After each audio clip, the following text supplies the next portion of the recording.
వచ్చిన నెల రోజుల్లోనే ఈ ప్రభుత్వం ఎన్ని రకాల సంక్షేమ పథకాలను చంద్రబాబు నాయుడు గారి నాయకత్వంలో, పవన్ కళ్యాణ్ గారి నాయకత్వంలో తీసుకొచ్చింది.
వచ్చిన నెల రోజుల్లోనే ఈ ప్రభుత్వం ఎన్ని రకాల సంక్షేమ పథకాలను చంద్రబాబు నాయుడు గారి నాయకత్వంలో, పవన్ కళ్యాణ్ గారి నాయకత్వంలో తీసుకొచ్చింది.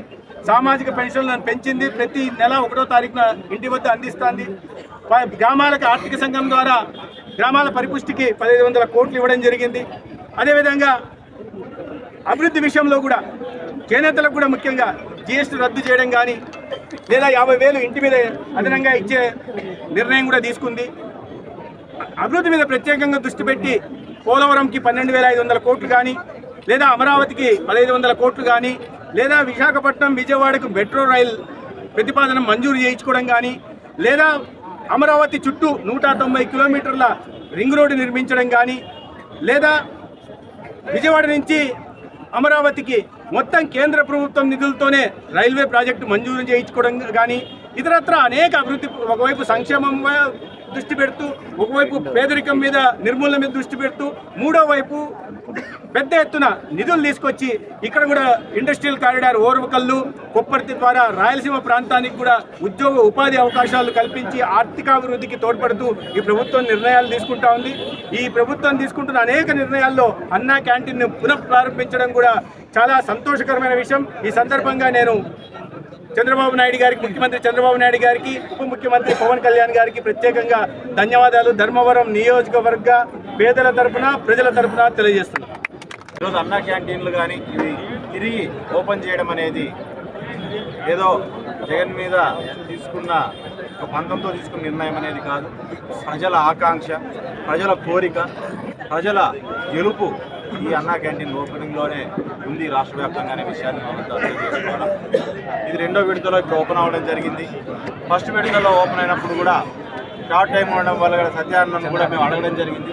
అన్న మనం వెంటనే తీసుకొని రావాలన్నప్పుడు ఆయన గట్టిగా అప్పుడున్న పరిస్థితుల్లో మున్సిపల్ మినిస్టర్ గారితో గట్టిగా పోరాడి ఆయన అన్నా క్యాంటీన్, 2 అన్నా క్యాంటీన్లు కూడా పూర్తి స్థాయిలో ఓపెన్ అయ్యేటట్టుగా ఆయన రీసెర్చ్ చేసినందుకు ఆయనకు కూడా కృతజ్ఞతలు మేము తెలియజేసుకుంటున్నాం ధర్మవరం తరఫున.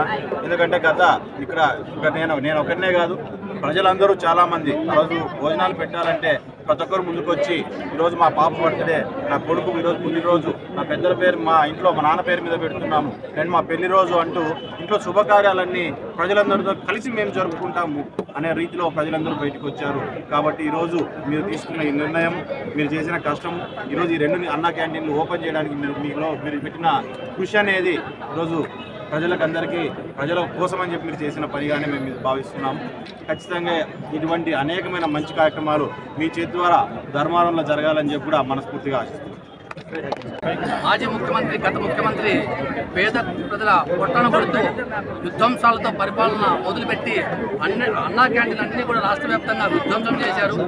ఆయనకు పేద ప్రజల మీద ఎంత చిత్తశుద్ధి ఉందో అన్నా క్యాంటీన్ ధ్వంసం చేయడం తెలిసిపోయింది. పేదలంతా కూడా అది గ్రహించి ఆయనకు తగిన రీతిలో బుద్ధి చెప్పారు. ఒకటే చేత పేద ప్రజలంతా కూడా ఈ యొక్క సదవకాశాన్ని వినియోగించుకోండి. ఎందుకంటే 5 రూపాయలకే భోజనం అనేది మంచి భోజనం, రుచికరమైన. ఇప్పుడే మంత్రి గారు కూడా భోజనం చేశారు, చాలా రుచిగా ఉంది అని చెప్పి ఆయనతో పాటు మేము కూడా భోజనం చేశాం. చాలా రుచికరంగా ఉంది. పేద ప్రజలంతా కూడా, ఎందుకంటే ఇంత మహత్తరమైనటువంటి భాగ్యం మనకి ముఖ్యమంత్రి చంద్రబాబు నాయుడు గారు, పవన్ కళ్యాణ్ గారు కల్పించారు. అదేవిధంగా కేంద్రంలో ఉన్నటువంటి నరేంద్ర మోడీ గారు మనకి ఇవన్నీ కూడా ఈ యొక్క అవకాశాన్ని కల్పించారు. ఎందుకంటే ఈ రాష్ట్రం బాగుండాలంటే కేంద్ర సహకారం కూడా అవసరం మనకు. అదేవిధంగా మన ధర్మవరంలో కూడా ఇక్కడ బీజేపీ నాయకత్వంలో సత్యకుమార్ గారు ఇక్కడ ఎమ్మెల్యే మంత్రి గారు, ఆయన కూడా ఇంకా ఎన్నో మంచి కార్యక్రమాలు ధర్మవరంలో చేయాలని చెప్పేసి చేస్తారని చెప్పేసి ధర్మవరం ప్రజలకు ఒక మంచిగా డెవలప్ చేస్తారని చెప్పి మేము ఆశిస్తా ఉన్నాం. తప్పకుండా ఈ యొక్క ఎన్డీఏ ప్రభుత్వం ఇచ్చిన హామీలన్నీ కూడా ఒక్కొక్కటిగా అన్నీ కూడా తీరుస్తారని చెప్పేసి తెలియజేస్తూ సెలవు తీసుకుంటాం.